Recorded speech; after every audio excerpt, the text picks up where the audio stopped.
Gaku Kitada is a spineless nerd who got into an elite school on scholarship because of just how smart he is.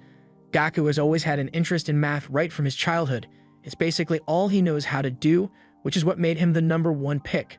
His school signed him up for the annual Math Olympiad exam, hoping he would easily be able to bag the trophy. But on the exam day, our boy chokes and literally ends up leaving his answer sheet blank. The next day, the principal and other members of the board confront him about this. Apparently, the school has always taken first place in the Math Olympiad since it was founded, but Gaku went and broke that streak, so the principal is really pissed off. Gaku just wanted to be a great modern-day mathematician, but now his dreams have been crushed. Now he spends most of his time working as a chef at the school cafeteria. He believes that even if he's able to get by with the scholarship money, he would still need to work part-time to support his dad, otherwise he would just be a burden. If there's no other complications, he should be graduating in about 6 months. His co-worker named Ayu hears his sob story and admits that it's kinda sad. She previously heard rumors of Gaku being the super smart guy in school, so she never expected to hear this kind of thing. As for herself, she's aspiring for a sports scholarship to the school and is still on the waiting list, so she's just working here to earn some allowance. That aside, she asks Gaku to tutor her dumb nephew since he's so smart, but he's not exactly cut out for teaching. He finds cooking to be an easy and effortless task, so much so that he can even zone out while cooking. While Gaku cooks, he accidentally squirts some ketchup on his face.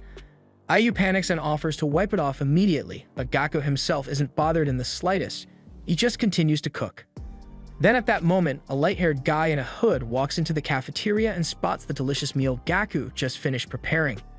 Gaku is done cooking, so he serves some to Ayu as her complimentary staff meal. She takes one look at it and her mouth starts to water. She's never seen a staff meal look this delicious before. She takes her first bite of it and her taste buds go on a roller coaster of adventure. Then all of a sudden, the hooded guy from earlier walks in and requests the same meal he just served her, but Gaku shuts him down, saying that meal is only for the staff. The hooded guy doesn't care about that. He picks up Gaku's plate and starts to devour it, and after he's done, he pats Gaku on the head like a dog and walks out nonchalantly. Later that day, Gaku has another meeting with the principal in his office. The news just broke out to him that Gaku has refused to join the upcoming Math Olympiad exam. Gaku is the top student at the school, so the principal and the board of directors feel that this would be the perfect competition for him to show off the school's strength, and also an opportunity for Gaku to redeem himself from the previous competition that he choked out on. But Gaku has already made up his mind. Because of what happened in the last competition, he feels that he doesn't have what it takes to stand out in national math competitions. After this is said, Gaku apologizes and walks out. The principal is really pissed. He slams his fist into his desk. As he walks down the hall, he runs into a group of 3 young individuals, and the one in the middle looks the most familiar. Before they cross paths, the guy in the middle asks Gaku for directions to the principal's office. Now that he takes a closer look at the guy, he recognizes him as the same guy who waltzed into the cafeteria and stole his staff meal. He warns him not to try that again. Gaku asks him what class he's in. The guy replies, saying he's not a student there, he's actually here as a chef. Apparently, the principal invited a bunch of important people for a catering service. They're currently looking for the principal, just to say hi to him. The guy in the middle suddenly switches up and says he doesn't want to see the principal anymore. He's more intrigued to see the kind of person Gaku it is. In the next scene, they both are seen in the kitchen together. The guy apologizes for his rude behavior today and offers to cook something for him. As they spend time together, Gaku learns that this guy is only 23 years old and he already has his own restaurant. He's really envious of that. The guy tells Gaku not to sell himself short though. Gaku is smart enough to enter the Math Olympiad exam. Just then, Gaku receives a phone call from his overexcited dad, who called just to ask him how things are going at school. Gaku tells his dad that he's been able to maintain his grades, and with the look of things, he would likely be able to get into Tokyo University. He promises his dad that he'll find a high-paying job eventually after he graduates, but his dad tells him not to worry about it. He wants Gaku to get a master's degree and study abroad. He'll find a way to pay for it. Gaku's dad knows just how much Gaku loved doing math as a kid. He believes it's his job as a parent to support his dream. The call ends and the light-haired guy places a bowl of Neapolitan right in Gaku's face. Gaku is surprised to see that the Neapolitan is already ready. But before he can dig in, the guy stops him and mentions that Gaku has really caught his attention of late, so he went as far as doing some research. All his classmates and teachers agree that he has lost his formidable aura ever since his incident at the exam. He looks Gaku dead in the eyes and tells him that he hasn't realized the amount of potential he has. Gaku finds this situation to be really uncomfortable, so he changes the subject and says he just wants to eat now. This guy spent so much time yapping that the Neapolitan he spent all that time making has become soggy. He plans on eating quickly and then leaving. Gaku takes one bite of it, but at the moment it hits his taste buds, it takes him on a roller coaster of adventure. How on earth could soggy noodles taste this good? Gaku has to know how this was prepared, so he asks him how he did it. Just then, the call from Ayu interrupts and he immediately gets up to leave. The guy walks away and looks back at Gaku, saying he thinks his Neapolitan noodles are better, which is why he specifically didn't use the method he did. Gaku is left speechless and in utter disbelief. The guy is just about to walk out, but before he does, he introduces himself as Kai. Then he leaves the room. With that being over, Gaku picks up Ayu's call. She's at school and is in a state of panic. She sends Gaku a picture of the school bulletin board that shows Gaku has been expelled. The school wants Gaku to return the scholarship money and are expelling him just because he won't participate in the school Math Olympiad competition. What's he going to tell his dad that's working so hard to pay for his tuition? The principal looks down at Gaku as he kneels in the rain and tells him that he hates being humiliated more than anything in the world. Him handing in a blank paper during the exam brought nothing but shame to their school. Not to mention they lost a lot of sponsorship donations because of what he did. They even gave him a second chance to redeem himself with the upcoming math competition, but he trampled all over the principal's effort. The principal walks away saying there's nothing Gaku can do to fix this. He has to return the scholarship money. Ayu sees all that just happened and is about to run over to him, but Kai comes out of nowhere and beats her to it. Later that night, the principal is having an important meeting with some important guests. His school's reputation is on the line, so he can't afford for the food he serves them to be trash. Because of that, he invited the best chefs in the city. And as they walk in, the principal introduces them one by one. The guests drop their jaws as they find out that Kai is a gourmet chef and he's only 23 years old. Kai is also the owner of the infamous Chef K restaurant, which is a one-star restaurant in the city. The guests gasp as they hear this. The principal proceeds to glaze Kai unnecessarily, but the guests only get more and more impressed. Shortly after, the maid hands over the menu to the principal. He looks inside and is shocked to see that the main dish is Neapolitan noodles. The principal knows that's a very basic dish, but he still decides to trust Kai on his decision. In reality, Kai actually kidnapped Gaku and is currently forcing him to make a large batch of the noodles. Gaku can't handle this much tension, so he has a nervous breakdown. He feels he's a nobody that won't amount to anything. He's not worthy of cooking for the principal's important guests. Ever since the Math Olympiad, he feels his existence is pointless. Aya sees that this is really getting to Gaku, so she suggests they go home, but Kai interrupts, saying that if he sits his ass down and makes some delicious Neapolitan noodles, he guarantees that it would be able to change his current situation for the better. Kai gives him two options: to continue living his so-called loser life in peace or hold onto this glimmer of hope that could change his life. Gaku hears that and thinks about how hard his dad worked to get him this far. He can't let him down. Gaku still feels double-minded about it, but he puts on the apron anyway and is willing to cook now. He starts the cooking process but doesn't feel confident at all. He wonders why Kai wants him to make the Neapolitan so bad, even though his version was a lot better. Kai just looks at him with a smirk and tells him that he would need to think outside the box in order for him to make the perfect Neapolitan. Gaku thinks about that and gets a bright idea. He immediately starts to rinse the noodles in cold water and then stuffs it in the fridge. Aya sees this and is confused at would only make the noodles get soggy. Kai, on the other hand, has a bright smirk on his face. Shortly after that, the process is done and the noodles are served before the guests. They are clearly impressed by the serving style, but how will they react to the taste? The guests have all been served the Neapolitan noodles. They stare at it and find it quite disappointing for the chef to have made such a basic dish as the main course. But then after, they take a closer look and notice that these noodles aren't like the common noodles you find on the streets of Japan. Nonetheless, they take a bite of it and immediately widen their eyes in shock at just how delicious it is. They consider all the flavors that were put into that dish and how well they all go with each other. One even goes as far as saying that he could feel new flavors exploding in his mouth as he chewed. However, one of the snotty guests says that the taste of the noodles is pretty decent, but he still prefers high-class cuisine. But then our guy looks down at his plate and is shocked to see that he has already devoured the entire plate. As for the others, it gives them a feeling of nostalgia. Since they were kids, the taste that comes to mind is that ideal creamy taste.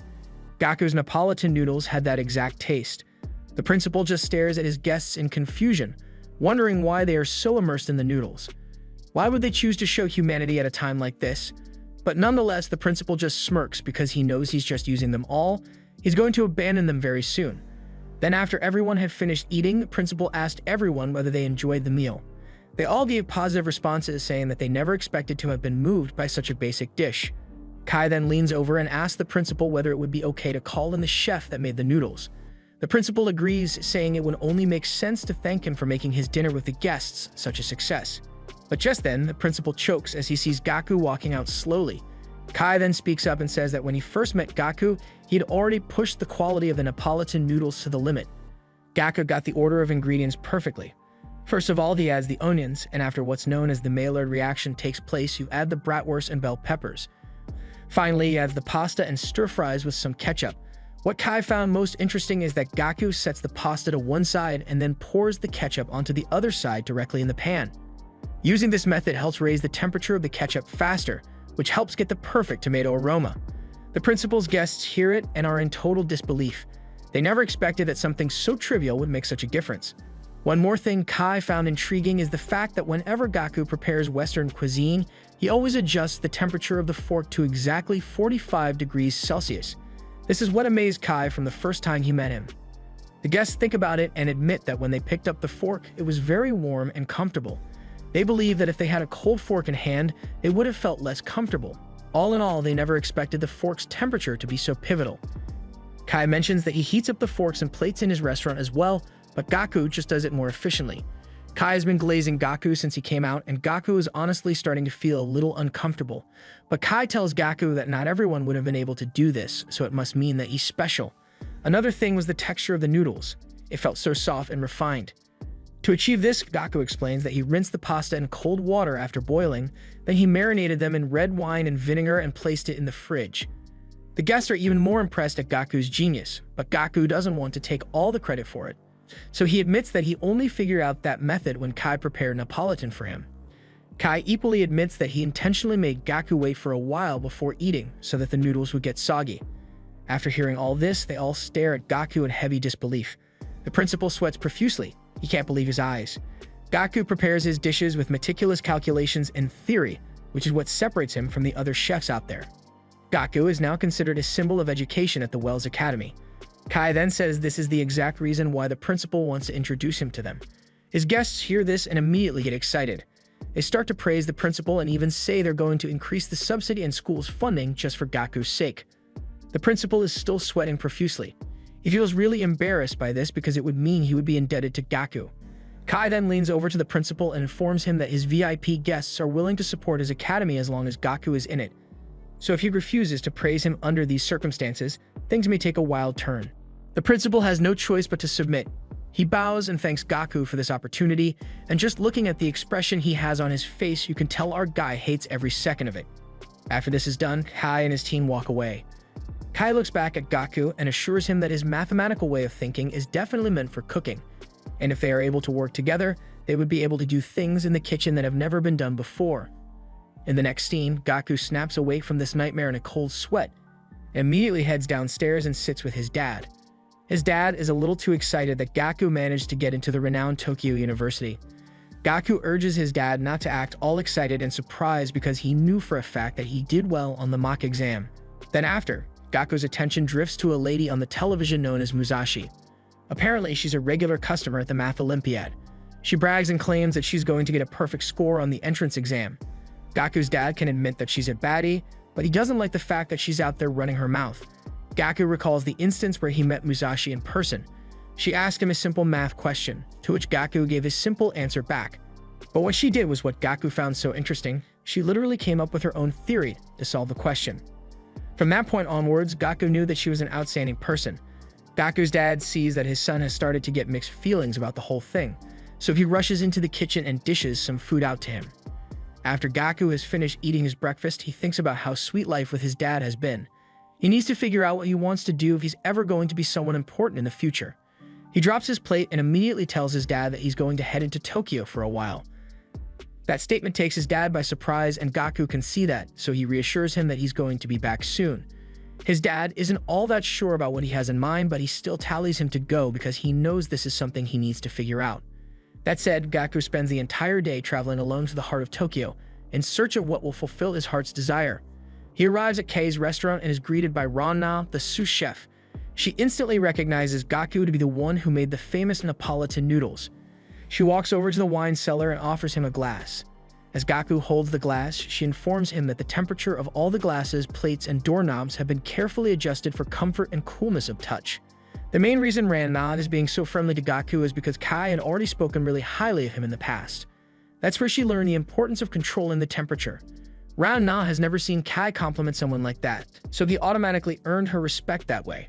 Ranna offers him a seat and says she wants to make a meal for him.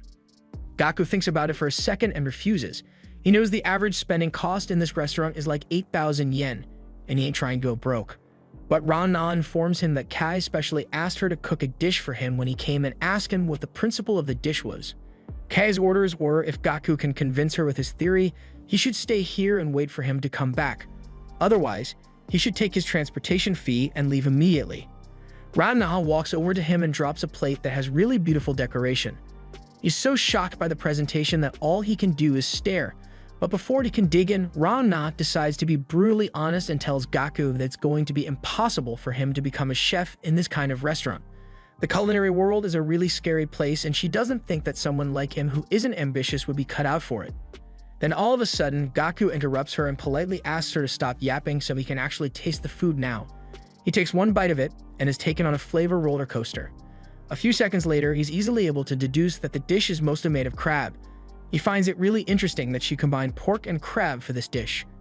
As Gaku gives a detailed analysis, Ranna can't help but stare at the fire he has in his eyes.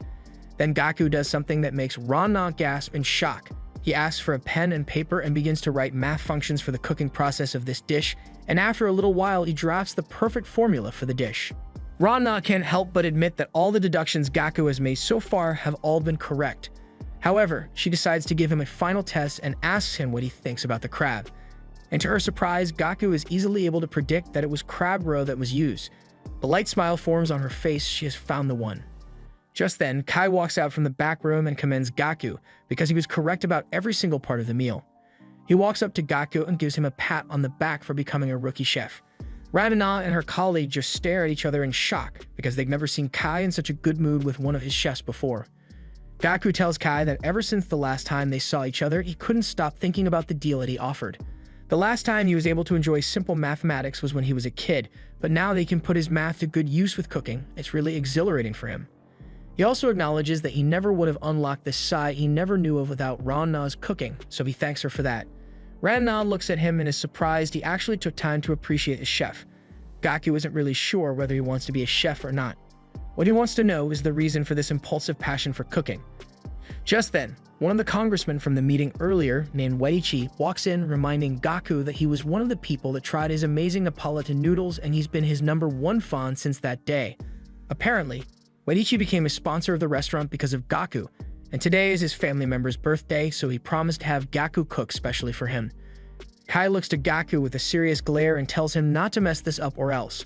Just then, Weiichi opens the door for his guest. Gaku looks towards the door and sees that it's Musashi, his old Math Olympiad rival. It turns out that Musashi is the congressman's daughter. She recognizes him and is surprised to see him here of all places. Gaku lets Weiichi know that he met his daughter in the Math Olympiad tournament, but they haven't seen each other since the spring training camp. Now that he thinks about it, Gaku realizes that it makes a lot of sense considering that they both have the same surname. Weiichi tells Musashi that Gaku is the amazing chef that impressed him with his Neapolitan noodles. Gaku hears that and starts to sweat, not knowing what to say, but Kai tells him not to be so modest all the time. He was the one that prepared those lovely noodles that day, so he should act like it. Still, Kai never expected such a coincidence of him and the customer being from the same Math Olympiad training camp. Kai informs Musashi that Gaku makes his best dishes by using a mathematical way of thinking. Musashi hears that and gets shocked. She looks at our boy and asks him whether this means he's given up on becoming a mathematician. Her dad assumes that Musashi would be interested in food that's made in a mathematician way. However, she replies saying that ever since she was a child, she has always been interested in Gaku's mathematical way of thinking. The first time she met Gaku was at the Math Olympiad competition. One day, she gathered up the courage to walk up to him and ask a question. After getting to know him, she was so fascinated by the way he thinks mathematically. Back then, she claims Gaku was filled with unique problem-solving techniques. It looked like he was actually having fun while solving it. However, she doesn't have the interest in him anymore. When they both met again after a long time of being apart, she felt that his mathematical way of thinking had deteriorated to the point of utter boredom. With this, she believes that talking to Gaku from this point onwards would only have a negative effect on her intelligence. Moreover, she doesn't have the slightest interest in food, so she doesn't think there's any reason for her to stay here. She turns her back to leave. But before she can, Kai calls out to her and asks her why she claims to be such a great mathematician when she won't even try food made in a mathematical way of thinking. Gaku realizes that Kai is sticking up for him, so our boy turns that frown upside down and admits that her words did kind of hurt him a bit, but that's fine. His duty today is to cook for her and ensure that it's delicious. He asks her to think about it one last time about trying his food.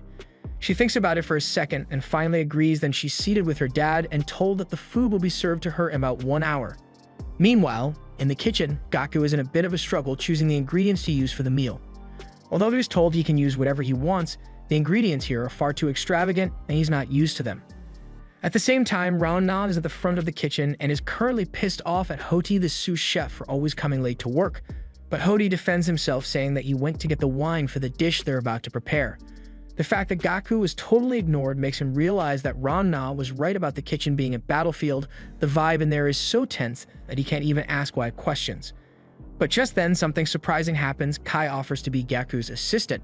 He believes that Gaku is still an amateur when it comes to preparing ingredients, but he still promises not to interfere with his ideas. Kai even says he wouldn't mind explaining the characteristics of the ingredients to him. He just wants to see him do his best. Gaku admits that would help him a lot. He plans on recreating Rana's cooking idea from earlier, so he asks Kai to tell him the umami value for each ingredient. Gaku gets surprised as he sees Kai start to write the value for each ingredient off head. Kai mentions that he just knows the approximate value for each of them. He has a general understanding of the other ingredients' characteristics that could easily be found on the internet.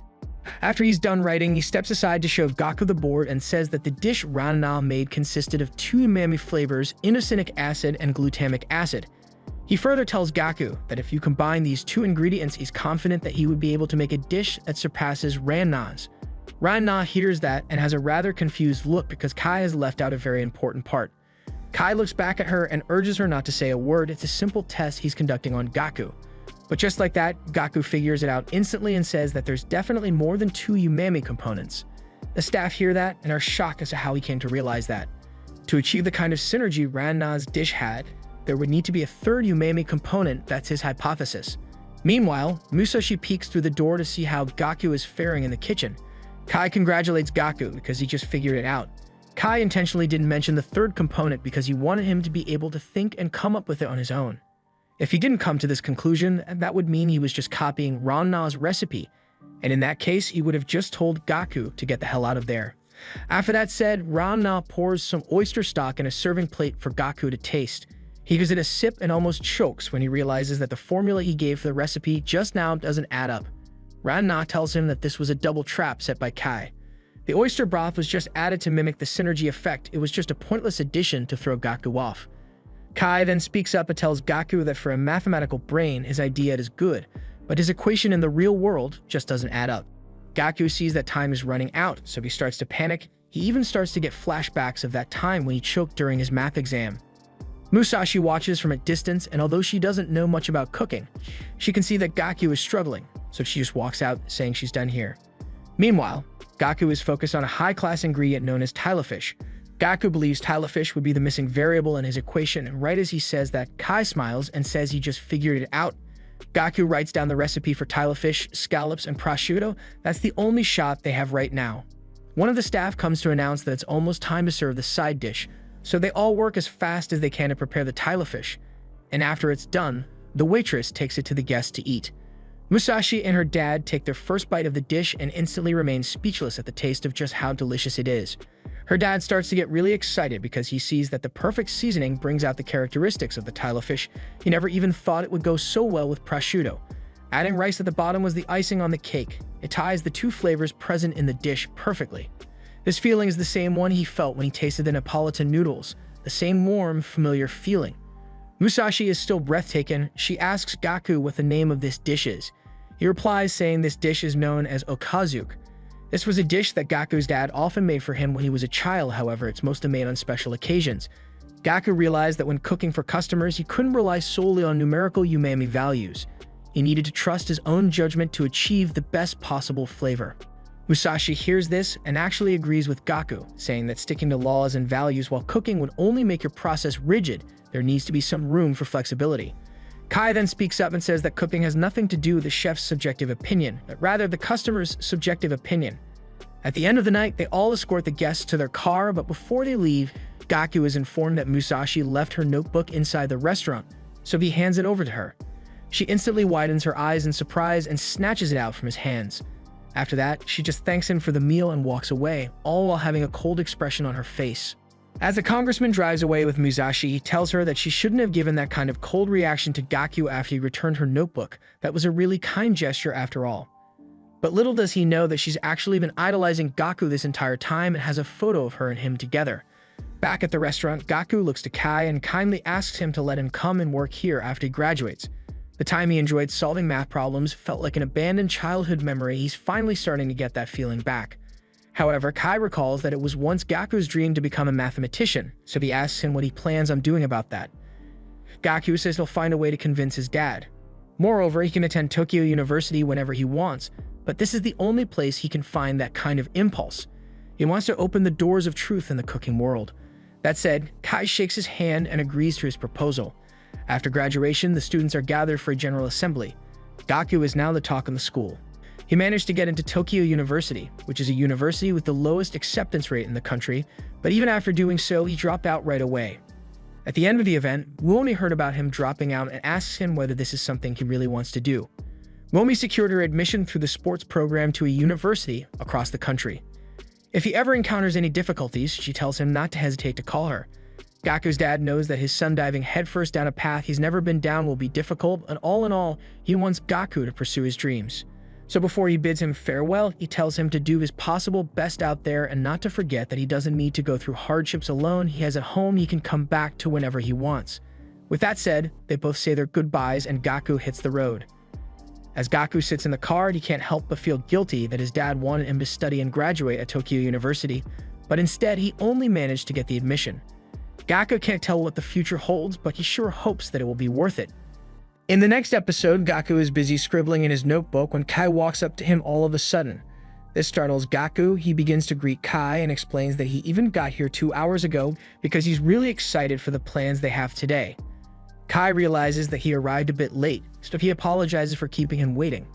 What he finds even more interesting is what Gaku is writing in his notebook. He explains that he's just doing some calculations based on the behavioral patterns he noticed about people in Tokyo. Our boy was so focused on it that he didn't even realize that he was waiting for Kai the entire time. Nonetheless, it's quite obvious that Gaku is really excited to start working. He's willing to put his head down and do exactly as he's told. Kai does like the fact that he's motivated, but still urges him to calm down a bit. Gaku is told to start work at Kei's restaurant the next day, and for today, he's to find a place where he'll be staying. They arrive at an apartment building and climb the stairs. Along the way, Gaku mentions that his father is really grateful to Kai for providing him with a cheap place to stay in Tokyo. It's a really great help because he needs to start paying off his student loans. On getting upstairs, Gaku looks around and is amazed at how spacious the room is. To him, it looks like a locker with a bunch of supplies. Kai lets him know that he can use the kitchen as he likes. Gaku is relieved the moment he hears that because he nearly fainted once he heard the prices of normal apartments in Tokyo. He asks if Rana and Hoti are in the building as well, but it turns out that this is actually Kei's personal home. He's been living here alone for a while now, and Gaku is going to be his guest. Kai isn't sure, but Rana and Hoti are renting a place near the restaurant. They both step into the room and see a 10 out of 10 baddie posted up on the bed.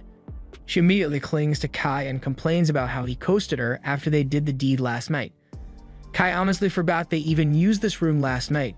He plays the nonchalant card and tells her to get out of there because Gaku is going to be moving in.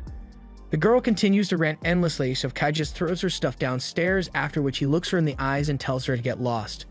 Later that night, Kai takes it upon himself to personally cook for Gaku a bowl of Neapolitan noodles. After it's done and they both sit down, Gaku apologizes for having Kai cook for him when he's the one supposed to be doing the cooking. He doesn't want to be a burden, so he offers to at least be doing the chores around the house, but Kai tells him not to worry about it because Nene, the maid, already has it covered. Kai tells Gaku not to worry about cooking or housework. What he should be focused on this evening is thinking of how he can grow as a chef by analyzing this meal. He also adds that if he isn't able to come to an accurate conclusion, then he would basically be rendered useless to him, and he'll be fired immediately. Neapolitan noodles was the dish that brought him this far in the first place. Ever since they met and Kai tasted it, he got inspired and was able to add his own twist to his version of it. Our boy Gaku hears this and has a very surprised look on his face. He lifts it on his fork and notices that it doesn't really have a dark red color. However, he can't smell the strong aroma of the tomatoes. He gives the noodles one taste and instantly starts to analyze it from the mathematical dimension. He believes the Neapolitan he made that was praised so much for is nothing compared to the masterpiece Kai just made. Gaku has no choice but to keep digging in. He needs to find an explanation as to why these noodles are so delicious. The secret ingredient is the lobster. When it goes into the mouth, Gaku claims that a very complicated math formula is generated. Gaku widens his eyes at the realization that even with his mathematical way of thinking, there's no way any of the recipes he's ever used would ever taste this good. Kai hears that and has a bright smirk on his face as he tells him this would mean his brain is useless in this case. Kai always wanted him to open the door of truth with cooking, which is why he asked to become his right-hand man. The world of cuisine is unparalleled and unprecedented, therefore, if he doesn't pursue a sense of familiarity, there's no chance of him becoming a chef.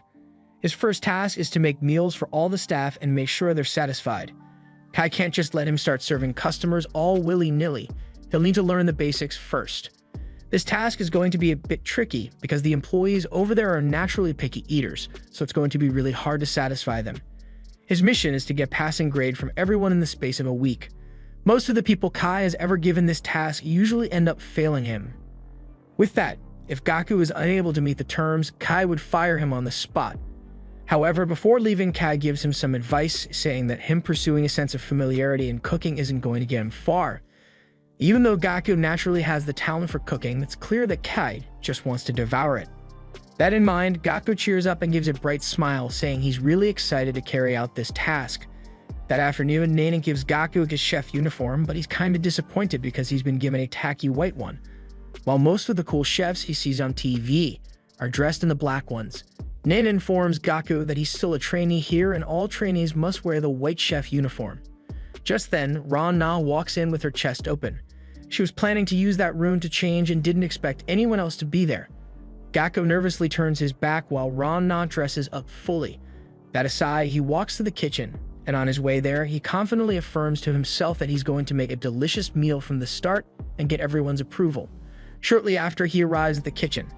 He looks around and slowly starts to get intimidated as he sees so many skilled chefs in the same room with him. He processes for a few seconds and musters up the courage to introduce himself to them and says he is going to be in their care for the next week. One of the chefs wishes to test Gaku's ability, so he gives him some potatoes and tells him to dice and brunoise them. Gaku manages to carry that out perfectly, so the chef pats him on the back. He might be capable after all. He looks behind him and sees a giant foreign dude staring down at him. Now that he thinks about it, there appear to be tons of foreign staff in the kitchen. They come from all over the world to learn from this kitchen. The chefs have now confirmed that Gaku will be useful around there. Then they walk off while saying they'll be putting Gaku to good use. Then before they leave, he asks for their names, but they give a shocking reply, saying there's no need for them to know each other's names. Just then, Kai walks in and informs them all that the restaurant has been fully booked for lunch. He urges them all to work as quickly and efficiently as possible. Gaku watches as the chefs work at high speed in unison and is taken by surprise. The chef who praised him earlier ended up throwing his potato slices in the trash because he didn't cut them all at even sizes. Turns out that Gaku initially managed to slice it perfectly, but along the line he started to panic a bit and ended up messing it up. The chef tells him that he doesn't need to worry about it. He can just pack it up and go home. Gaku is so low on energy that he trips over and falls, causing the platter to come down with him. The other chefs pay no attention to him. They just keep cooking while Gaku remains on the floor embarrassed. He heads outside for some fresh air and feels really embarrassed. Aside from skill and aptitude, his major problem is the lack of speed and stamina. He lacks physicality in general. A battle kitchen like that exists for customers and requires speed that can keep up with that. He has only ever spent his time studying mathematics, so he has like zero confidence in his stamina. Just then, he recalls that Kai promised to fire him instantly if something like this were to happen. Our boy immediately gets motivated, realizing that although stamina and speed are important, it's the cooking skills that would matter the most. Kai said that the staff meal he's preparing would be the basis. He figures that it's normal to be unable to keep up with everyone's pace in the initial stages. Just then, Nina walks in on Gaku and her stomach is growling. She tells him that the lunch rush ended a while ago, so it's time for him to prepare the staff meal. She takes a look at him and sees that he's still struggling to walk, so she asks him whether this means he would be unable to prepare a meal that would satisfy them. Gaku starts to sweat. Honestly speaking, kitchen work is already tiring for him. He feels it would be really beneficial for him to observe how the staff makes the food. If possible, he would even like to taste the leftovers so he can at least know what the restaurant is like. This is the task that determines his future at the restaurant, so he knows he can't afford to be careless with it. Mina sees that this task is going to be too much for him to handle, so she just advises that he let someone else do it for them. That piece of advice makes Gaku have an epiphany. He bursts into the kitchen and is about to prepare the staff meal. Before he starts, Nina advises him that the rule for staff time meals is that ingredients and resources can be used freely and without any restriction, meaning that as long as he can make the best staff meal, he can use as many resources as he wants regardless of the cost. However, Gaku doesn't think he'll need to go overboard with some expensive ingredients. He believes that the leftover potatoes, carrots, and corned beef should be enough. He then asks one of the chefs to help him out with the ingredients he didn't end up using for his dish. The chef watches Gaku's cooking process and is shocked to see that he's using the leftover potato pieces from earlier. Gaku plans on working backwards from the finished product and making a delicious meal out of what he's been given. Ran-na watches him cook and sees the ingredients he's using for the staff meal. It seems like a very ordinary staff meal, but knowing how he is, she expects him to make a really unexpected dish. Then shortly after that, Gaku is done with the food and it has been dished out to the staff to eat. This is the meal that would determine whether he would be able to join the restaurant or not. They take a look at it and scoff, saying that it looks like a very unremarkable potato and meat stew, but immediately after that, they stop criticizing it as they realize that the aroma coming from it is on another level. Gaku musters up confidence and urges them all to try it. Kai just watches from a distance and is eager to find out what their decision is going to be. The staff give the meal a taste and all agree it's really delicious. Ran-na says it's not just the seasoning. The rich texture of the soup enhances the beef and potatoes flavor. Honi adds that soy sauce is another key factor, saying there's nothing more appetizing than the aroma of charred soy sauce. Honi asks Ran-na for her take on this, and she says she saw it all while Gaku was cooking. When preparing the meal, Gaku added in salt just at the right time. First, when he started stir-frying the potatoes, carrots, and onions. Then after, he didn't stir-fry the vegetables anymore. Just after tasting Gaku's dish, another one of the staff is ready to give a detailed analysis of the ingredients used and the method of preparation. He starts off by saying the meal contains less than 1% of salt. Gaku waited until the vegetables were dehydrated by the salt, and once they were, the flavor seeped into the vegetables. The process of simmering is what brought out its charred flavor, and not stir-frying the vegetables was the most effective cooking method for this dish. Hodi adds that the thickness of the soup is due to small potatoes being blended into the soup, leading it to have a thick, smooth texture. Gaku erupts with joy and tells the staff that their detailed analysis was 100% accurate. He's happy to be surrounded by people who actually understand the theory of cooking. That aside, Hodi asks Gaku why he chose to prepare meat and potatoes of all dishes. The technique he used could have been applied to other dishes, and the thought of this makes Hodi assume Gaku wanted to surprise everyone by preparing it. Gaku tells them he chose this dish simply because it's the most nourishing. The staff hear that and are all left speechless. When Gaku first arrived, he was surprised at how fast the kitchen's pace was. He knew he wasn't going to last long if he continued like that. But that's when Nina told him that he's not the only one who's tired. All the staff of the restaurant are going to be exhausted, meaning everyone who has to eat the staff meal would be exhausted. Even though high-quality ingredients were available to him, Gaku still wanted to prepare a dish that felt like home. That's why he decided to prepare the traditional symbol of a home-cooked meal, potato and meat stew. He found the answer to make this delicious meal. All he needed to do was work backwards to bring out the hidden flavor of the potatoes and meat stew, a dish he was certain would warm everyone's heart. About 10 minutes later, Nina stands before the staff and tells them it's time to start casting their votes for Gaku's meal today. Gaku smiles, expecting this to be an easy pass for him, but out of everyone there, only 2 people end up voting for him, meaning Gaku has failed. Gaku is in utter disbelief. Kai stands behind and reminds him that he only has 1 week to prove himself or else he's gone.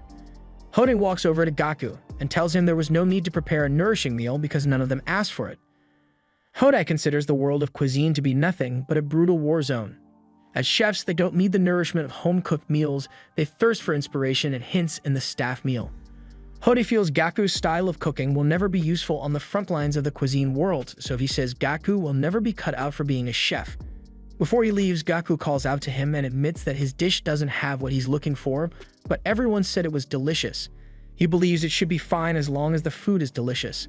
Hody hears that from Gaku and is disappointed in his mathematical way of thinking. Before he walks out again, he tells Gaku that his first mistake was choosing such a simple dish for assessment.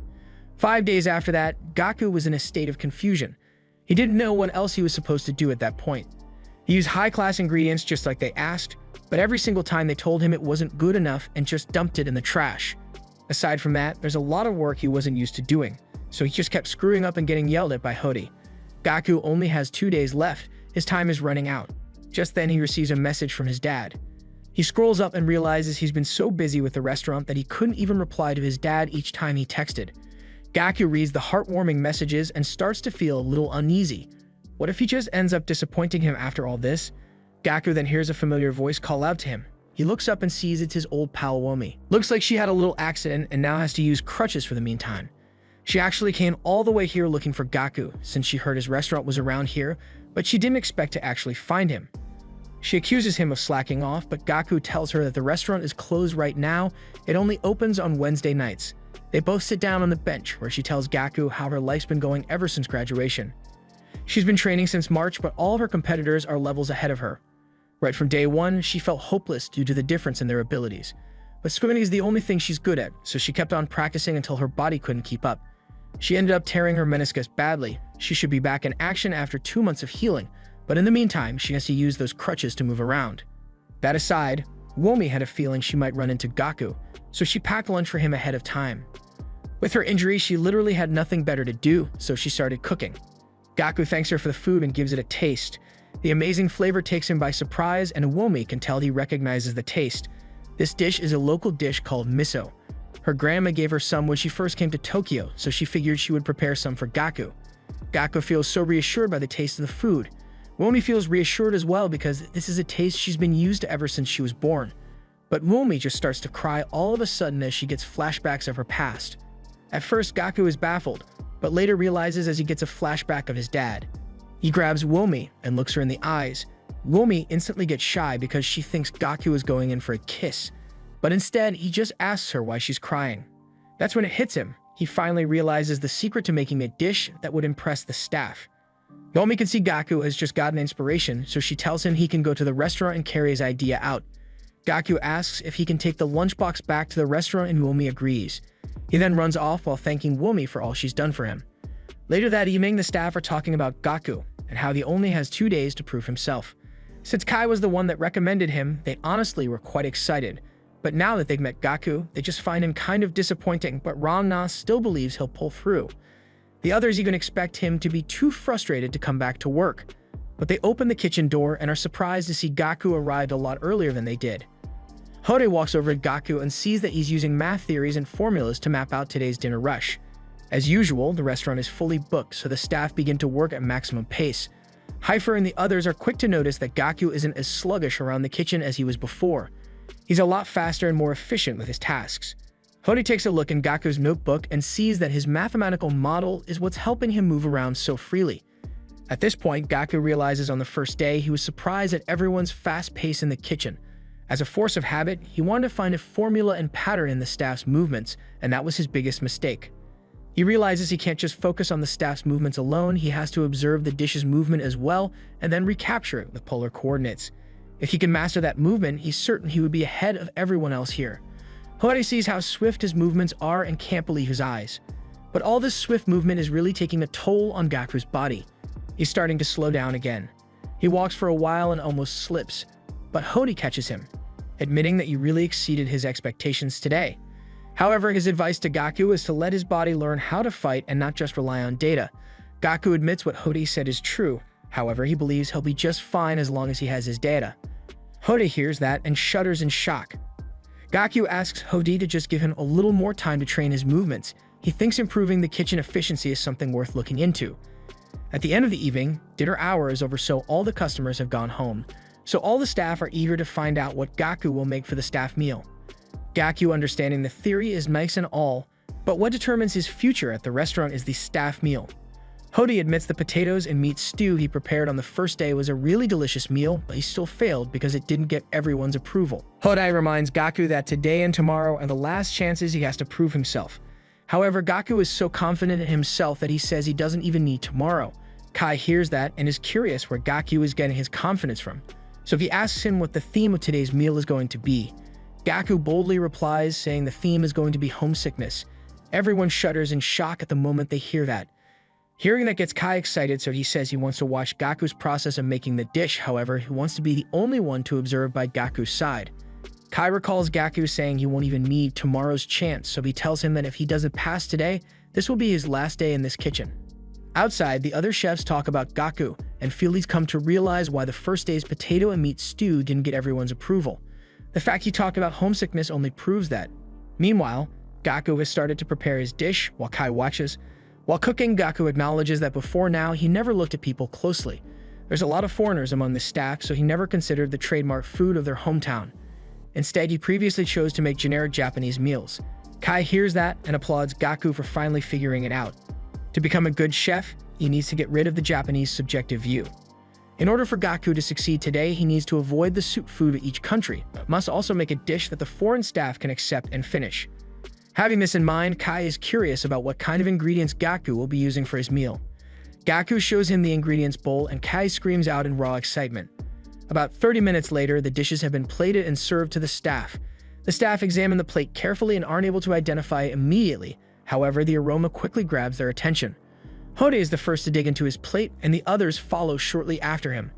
They take a bite of it and are in utter disbelief at how delicious it is. The beef fillet dipped in the vegetable puree makes the perfect combo. But after a little while, they come to realize there's also potato in the dish, meaning Gaku has once again made potato and meat stew. In the very next moment, one of the staff members takes a bite of Gaku's dish and his eyes widen in surprise. Even though it is nothing more than a simple potato and meat stew, the taste still suits his palate perfectly, even as a Chinese man who has used his own country's flavors. Another staff member quickly speaks up as well, saying what she finds amazing is how the beef tenderloin completely melts in her mouth, releasing a deep, concentrated flavor of onions and soy sauce. Gaku confirms their observations, explaining that he allowed the beef tenderloin to fully soak in the essence of the potato and meat stew. First, he prepared a broth made with dried bonito and kelp, then let the beef simmer slowly with soy sauce and mirin, so it would absorb the richness of the stew. At that point, Kai begins to explain further. He says that in Japanese-style meat and potato stew, every single ingredient can usually be eaten just as it is. But when the dish is prepared overseas, there are other ways to bring out the flavor. For example, you can infuse the taste directly into the meat from the very beginning. You place the meat inside a vacuum-sealed bag, pour in the broth to marinate, then heat the bag in hot water set to precisely 56 degrees Celsius. Gaku adds to this explanation, pointing out that because he used tenderloin, the broth's flavor could penetrate the meat evenly. The tenderloin's texture allows it to suck out the air and makes it easier to absorb the broth thoroughly. Kai also mentions that Gaku originally planned to use a thermometer to carefully measure the temperature, but he told him they already had a water bath machine, so he let him use that instead. Hearing this, Hody is left in disbelief. He realizes that the beef tenderloin is not only juicy but also carries the unmistakable flavor of potato and meat stew. Nate agrees, saying that the strong aroma of charred potato instantly stimulates her sense of smell. Hody notices there are black and gray bits inside the dish and quickly recognizes them as charred vegetables, so he asks how they were prepared. To answer, Kai reveals a potato that has been burned completely black, explaining that this was part of Gaku's process. Gaku elaborates, saying the best seasoning for potatoes is actually the smoky aroma of char. First, he grills the potatoes until the skins are completely blackened. Then he adds broth and milk, letting them simmer together. Once the potatoes soften, he mashes them directly with the blackened skin, giving them a unique depth of flavor. One of the staff members cries out in shock, saying that method sounds outrageous, yet at the same time he cannot deny how delicious the potatoes taste. Kai then explains that most ordinary chefs, when cooking for foreigners, would try to prepare something close to each country's local flavor. But Gaku is different. Instead of compromising, he pushed to let everyone experience the true essence of Japanese meat and potato stew in its fullest form. Hearing this, the staff tremble in shock. After that, Gaku admits that when he first had Kei's Napolitan, he was overwhelmed by the difference in skill. He couldn't understand it at first. The Napolitan Kai, once served to the chairman and his guests, had been crafted to recreate the nostalgic taste they remembered fondly from childhood. which was why it impressed them so deeply. It drew out personal memories. But the Neapolitan Kai served Gaku later on was different. That one had nothing to do with nostalgia at all. It was simply a universally delicious dish that anyone, anywhere in the world could find appealing. Gaku continues, saying that potato and meat stew should not rely only on nostalgia either. If there is a method of cooking that can truly maximize its potential, then it could very well become a dish worthy of being recognized on the world stage. He believes potato and meat stew have that level of power, and that is why he wants it to be the key to victory. His true aim was to show a foreigner how incredible Japanese potato and meat stew can taste. Hearing this, Hodi and the other staff members are left speechless. But then in the next moment, the mood shifts unexpectedly. The staff suddenly say they aren't actually impressed at all, telling him that he got it completely wrong and used the wrong combination of flavors. Gaku is stunned and cannot believe what he is hearing, his face showing utter disbelief. But right after that, all of the staff burst out laughing together, revealing that they were only playing a prank on him. With the joke revealed, the staff finally decide to share their names, introducing themselves one by one. Afterwards, Hode walks up to Gaku personally, hands him an official staff jacket, and thanks him sincerely for letting him taste the very best potato and meat stew he has ever had. The rest of the staff join in, congratulating him warmly. Meanwhile, Kai quietly watches Gaku, feeling proud.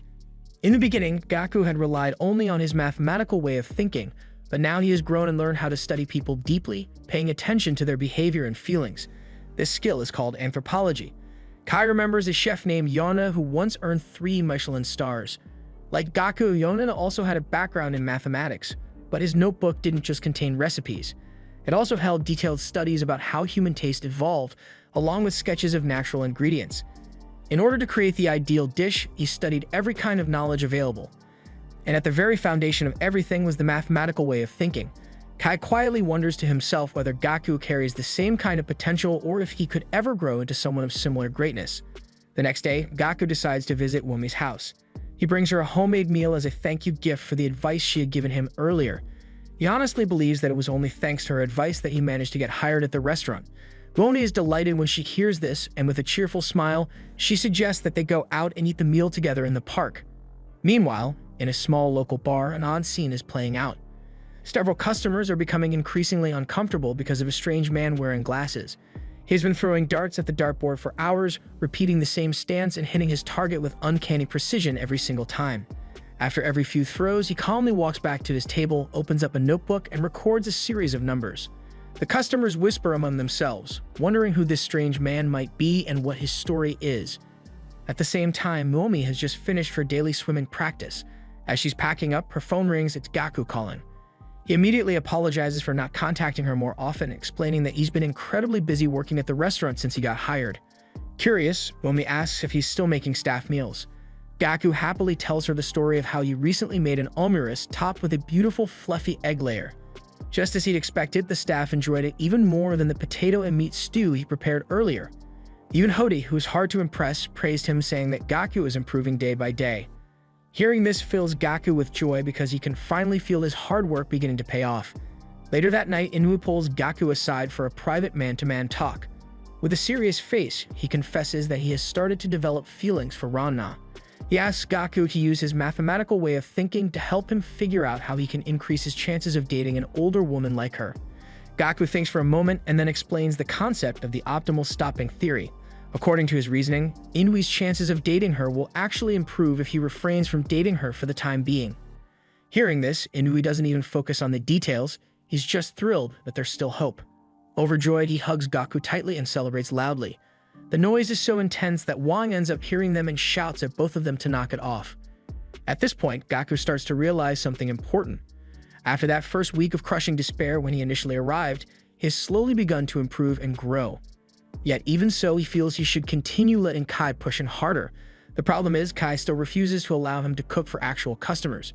For now, all Gaku does is assist the other chefs in the kitchen and continue preparing meals only for the staff. To him, this situation feels exactly like what he experienced back when he was pursuing mathematics, stuck in the same position, unable to advance. The story then shifts back to the present, where Gaku is still on the phone with Womi. With a slightly tired, almost drowsy look on his face, he admits to her that he still feels like a useless person. He tells her that he'll probably end up being nothing more than a chef trainee for the rest of his life. But right after saying this, he falls asleep mid-conversation, still holding the phone. On the other end, Uomi sighs in frustration, annoying that he passed out before she even had the chance to say what she wanted to tell him. Meanwhile, inside Gaku's dream, Kai suddenly appears behind him. He tells Gaku that he is finally going to allow him to cook for real customers. Gaku's face lights up with excitement when he hears this, but his expression quickly shifts the moment he sees who the customer is. Sitting across from him is Musashi.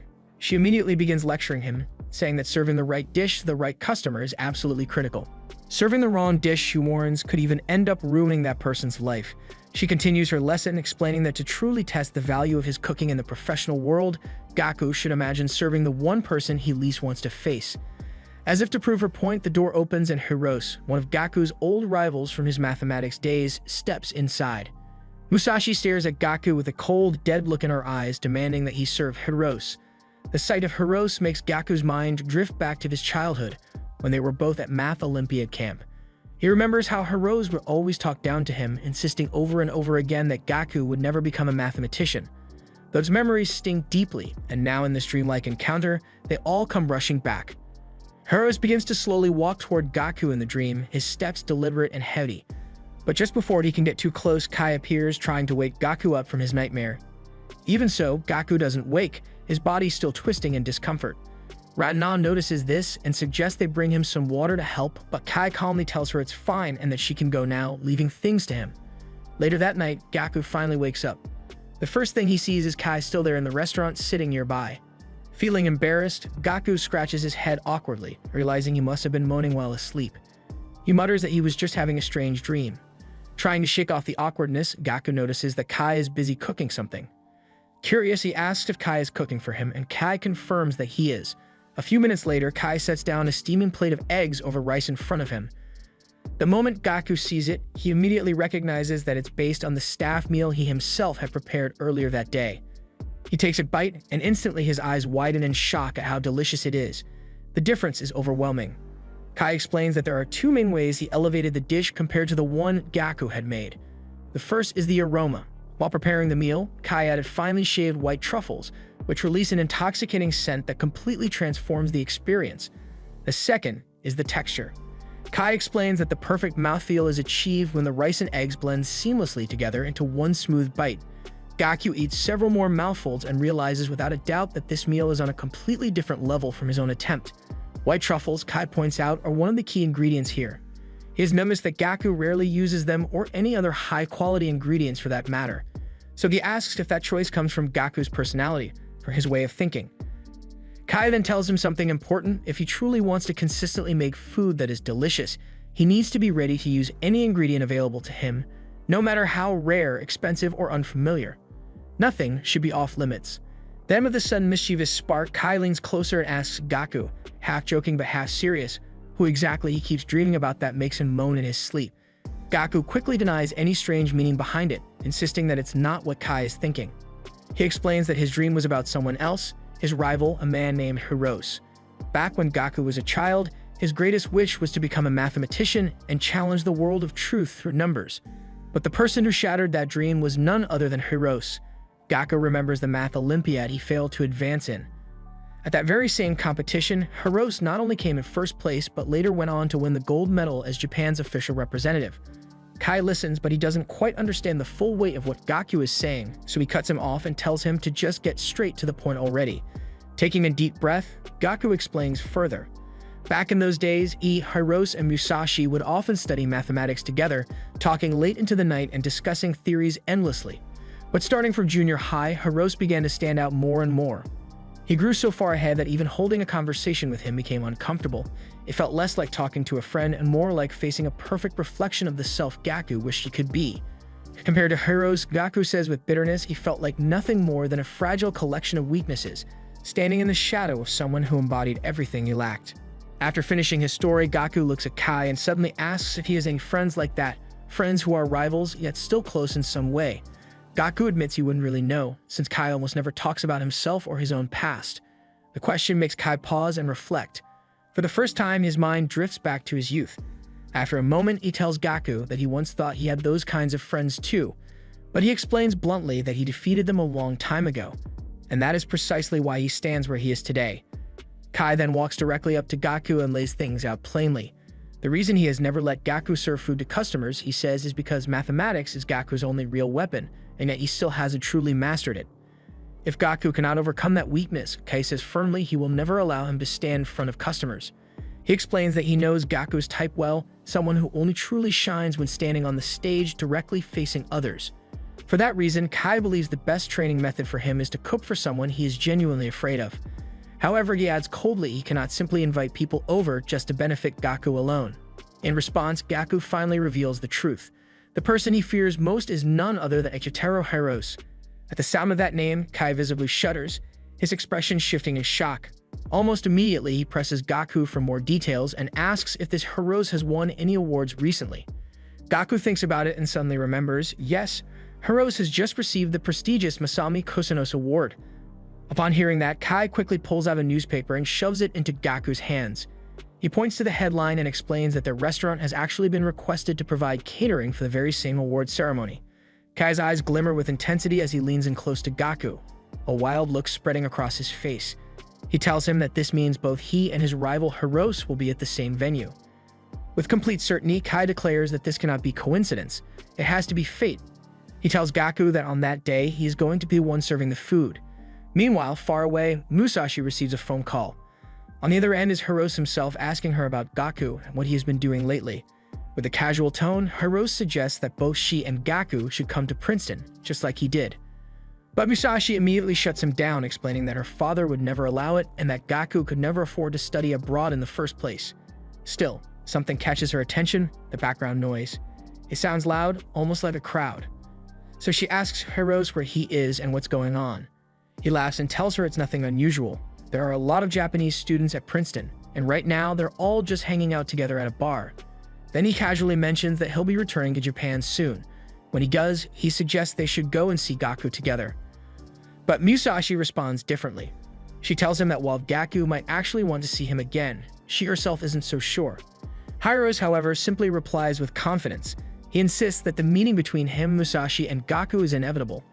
In his mind, the three of them were brought together by fate, and it is their shared destiny to one day unlock the truths of the universe side by side. This was the end of episode 6. Subscribe to not miss the next part.